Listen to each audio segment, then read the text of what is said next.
J'avais 19 ans quand je suis morte. C'était la veille de Noël, et je conduisais à grande vitesse sur l'autoroute. J'ai enlevé ma ceinture de sécurité pendant quelques secondes seulement pour attraper mon téléphone sur le sol de la voiture. C'est tout, quelques secondes. La voiture a fait plusieurs tonneaux. J'ai été projetée à plus de 12 mètres de distance. Les médecins ont dit à ma famille que je ne marcherai probablement plus jamais, que j'aurais des séquelles mentales permanentes, que j'aurais besoin de soins pour le reste de ma vie. Mais ce qui s'est passé pendant que j'étais dans le coma, cela a tout changé. Parce que de l'autre côté, j'ai découvert quelque chose que la plupart des gens passent toute leur vie sans savoir. Avant de continuer, si vous vous intéressez aux expériences de mort imminente et à ce qui existe au-delà de cette vie, abonnez-vous à la chaîne et activez la cloche de notification. Ce récit peut complètement changer la façon dont vous percevez la vie, la mort et surtout, qui vous êtes vraiment.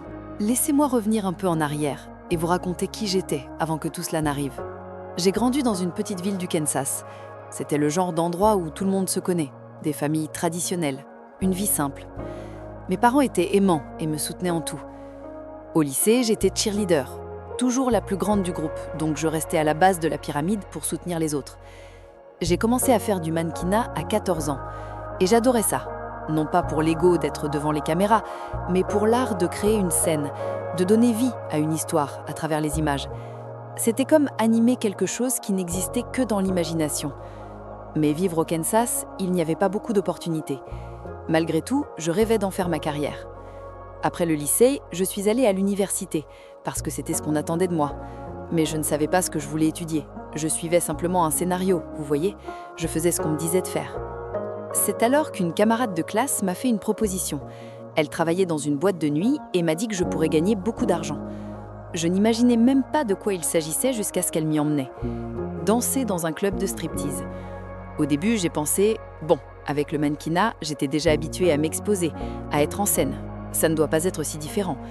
Mais j'ai vite réalisé que la partie la plus difficile n'était pas de danser sur scène, c'était la danse aux tables, cette proximité avec les clients. Mais j'avais besoin d'argent, alors j'ai continué. Je pensais que ce serait temporaire, juste le temps d'économiser assez d'argent pour poursuivre des travaux de mannequinat, voyager, construire ma carrière. Mais peu à peu, cela a commencé à me détruire de l'intérieur. Quand vous avez 19 ans et que vous essayez d'avoir une vie normale, de rencontrer des gens, de sortir avec quelqu'un, mais quand ils découvrent ce que vous faites, tout change.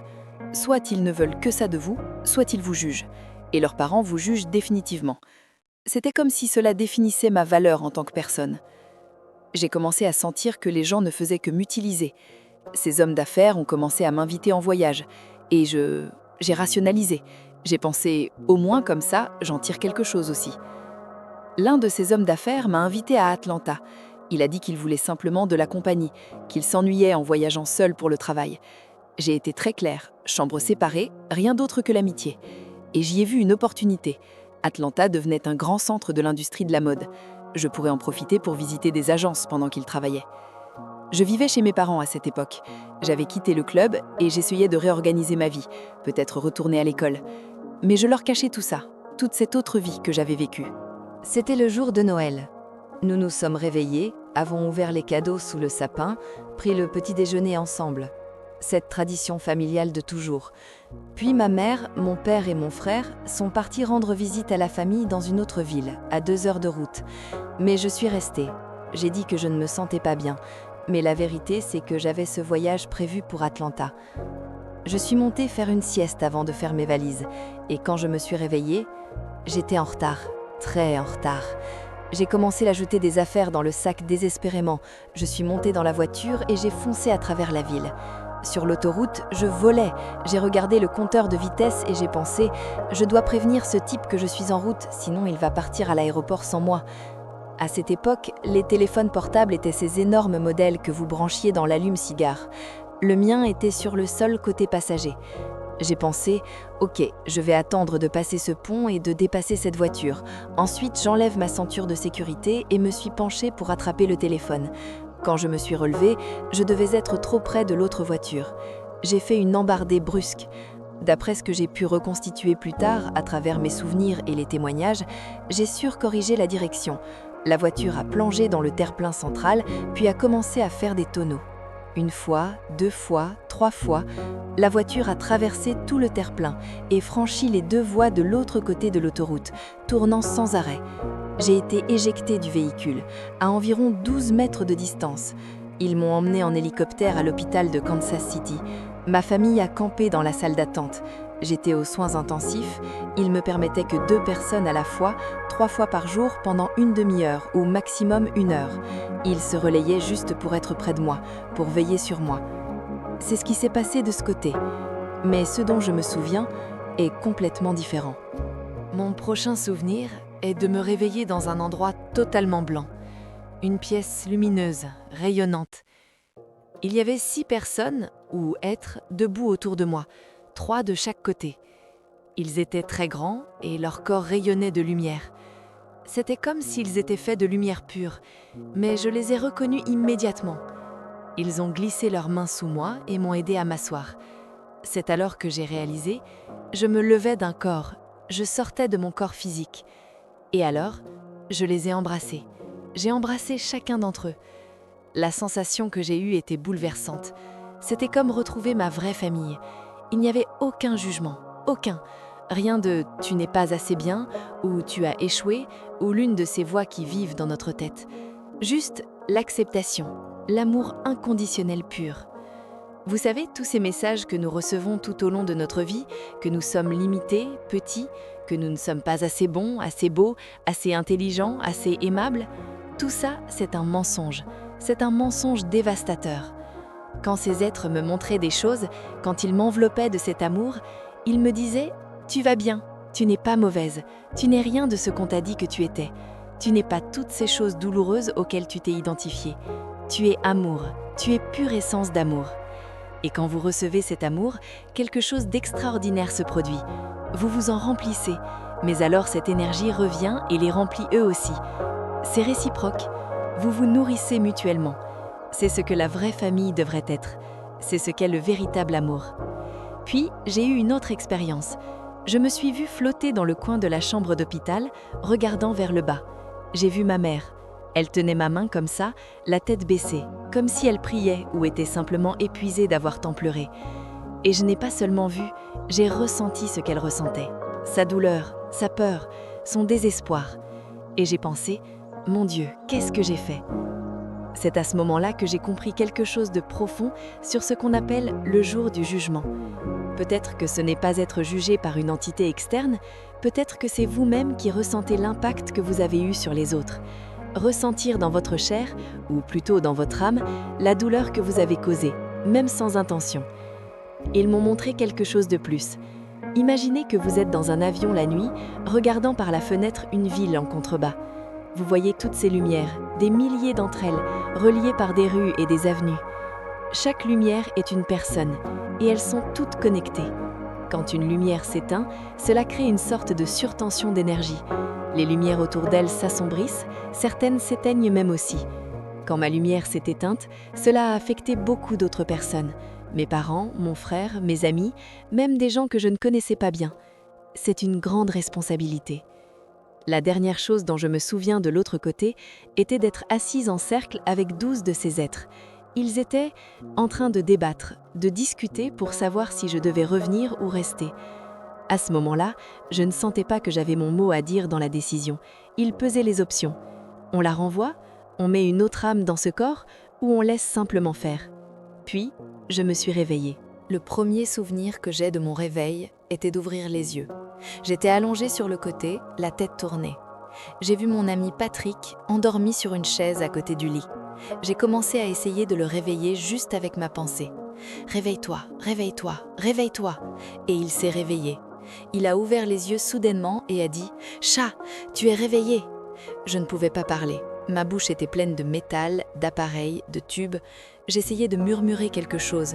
Je pense qu'il a pensé que je voulais savoir ce qui s'était passé. Alors il a commencé à m'expliquer l'accident. Je ne me souviens pas de ce qu'il a dit, mais je me souviens de ce que j'ai ressenti. Cet amour inconditionnel, cette essence qui imprègne tout, ce tissu dont tout est fait, était ici aussi, de ce côté-ci. Il a toujours été là. C'est comme un potentiel lourd de possibilités. C'est chaud, nourrissant, c'est de l'amour pur et c'est la base de tout. C'est ici, maintenant, partout. Le problème, c'est que nous sommes tellement piégés dans nos esprits, dans nos histoires, dans nos drames, que nous ne voyons tout simplement pas, mais c'est la vraie réalité. J'ai regardé Patrick et j'ai pu voir ça en lui aussi.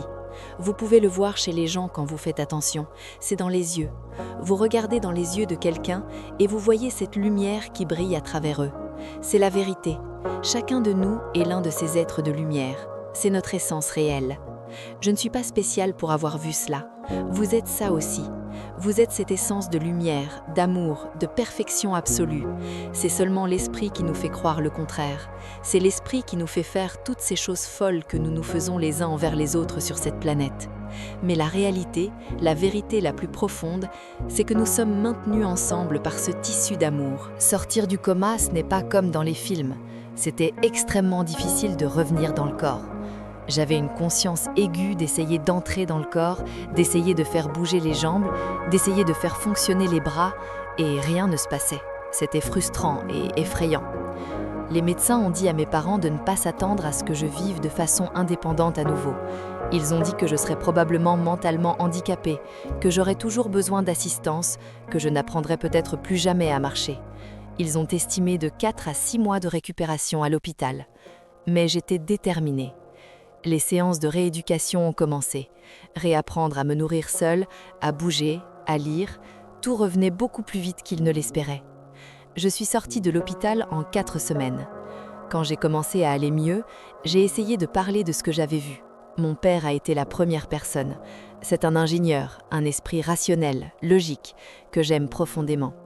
J'ai essayé d'expliquer le cercle d'êtres que j'ai vu, l'amour inconditionnel, tout. Et lui, avec toute son affection, m'a dit « Ah, je pense qu'il y avait quelque chose qui passait à la télé à cette époque, probablement une scène de tribunal ou quelque chose comme ça, et tu as dû incorporer ça dans tes rêves. » Pour moi, cette suggestion venant de quelqu'un en qui j'avais tellement confiance a été un choc. Parce que mon expérience avait été tellement réelle, tellement vivide, tellement intense, je ressentais ça dans les profondeurs de mon être. Penser que cela pouvait être juste de l'imagination semblait complètement faux. Alors je me suis refermée, j'ai décidé de ne plus en parler. Je ne voulais pas que quiconque conteste ou nie ce que j'avais vécu. J'ai gardé ce souvenir comme un bijou précieux en moi. J'ai réalisé que les gens pouvaient accepter la guérison miraculeuse. Ils pouvaient accepter le fait que je ne devais pas être en vie, que je ne devais pas fonctionner comme un être humain normal. Ils pouvaient accepter le miracle physique, mais ils ne pouvaient pas accepter la partie wou-wou, la partie spirituelle. Alors j'ai simplement arrêté d'en parler. Je me souviens avoir vu de l'herbe pour la première fois après l'accident. C'était incroyablement beau. Cette vibration venant de la terre, toute cette vie qui jaillit, qui brille. C'était comme voir le monde en haute définition pour la première fois. Mais en même temps, j'essayais de comprendre comment vivre dans ce monde à nouveau. Je n'avais clairement pas fait quelque chose de bien la première fois, alors comment fait-on pour fonctionner ici ? J'ai fait un virage à 180 degrés. J'ai commencé à m'habiller de façon extrêmement conservatrice. Boutons fermés jusqu'au cou, vêtements formels, comportement impeccable. Je ne pouvais même pas dire de gros mots, j'étais presque puritaine. Mais une chose que je savais avec une certitude absolue, j'étais ici pour aider les gens à guérir et à trouver le chemin du retour à la maison. La maison, non pas au sens physique, mais au sens spirituel. Je voulais plus que tout que les gens sachent ce que je savais maintenant, que tout est amour, qu'ils sont amour, qu'ils ne sont pas toutes ces étiquettes qu'on leur a collées, qu'ils ne sont pas toutes ces conditions qui leur ont été imposées, qu'ils ne sont pas soumis à une force punitive qui va les juger, qu'ils sont de beaux êtres de lumière et d'amour, qu'ils sont des participants actifs de la création. Mon premier emploi était une crêperie les week-ends pour aider à payer l'université. Ensuite, je me suis installée à Kansas City et j'ai trouvé un emploi dans un restaurant chic. J'ai été promue de réceptionniste à assistant gérant. J'avais tout ce que je devais vouloir, un petit ami merveilleux, un bon travail, une voiture, de la stabilité. Je devais être heureuse, n'est-ce pas ? Mais j'étais misérable. J'étais profondément triste de la façon dont les gens se traitent ici. Personne ne comprend. Ils ne peuvent pas voir que tout est une question d'amour. Pourquoi ce n'est pas évident pour tout le monde ? Les guerres ? Qui a pensé que la guerre était une bonne idée ? C'est la chose la plus ridicule qui existe. Mais ce ne sont pas seulement les guerres, c'est cette dureté déshumanisante que les gens ont les uns envers les autres tout le temps. De petites cruautés, des jugements, de la froideur. Je pleurais pendant des heures, et puis j'ai commencé à avoir des pensées sombres. Je conduisais un jour et j'ai pensé à rentrer ma voiture dans un pilier. Je sais que conduire est une excellente manière d'en finir, il faut juste que je le fasse mieux cette fois.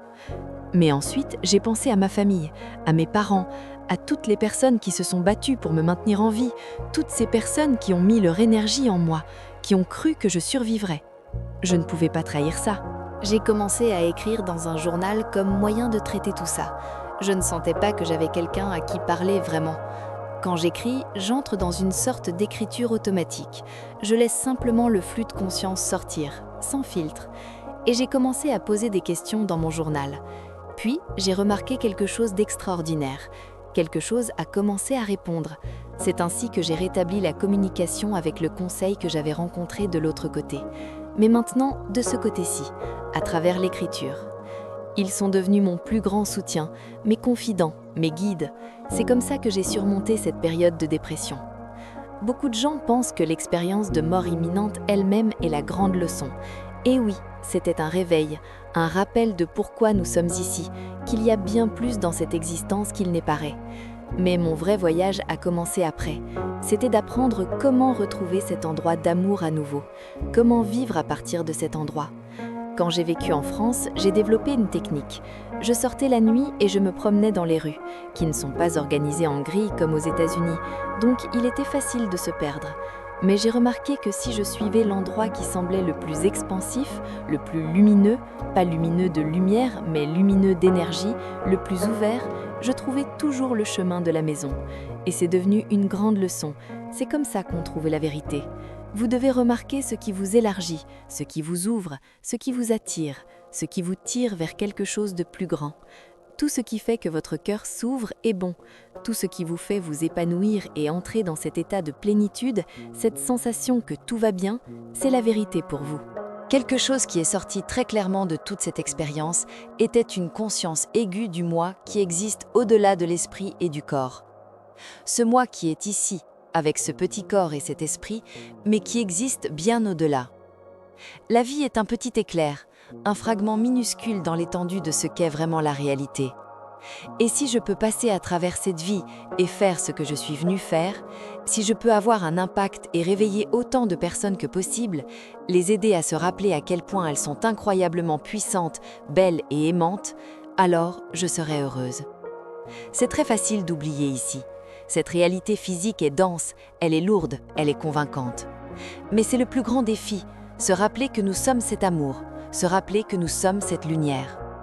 Quand je regarde en arrière, cette fille de 19 ans qui fonçait sur l'autoroute, si perdue, si confuse sur sa valeur, si désespérée d'être aimée, maintenant je comprends. Elle cherchait au mauvais endroit. L'amour qu'elle cherchait n'a jamais été à l'extérieur. Il n'a jamais été dans les hommes d'affaires, les petits amis, l'approbation des autres, la carrière, l'argent. Il a toujours été en elle. Il est en vous aussi.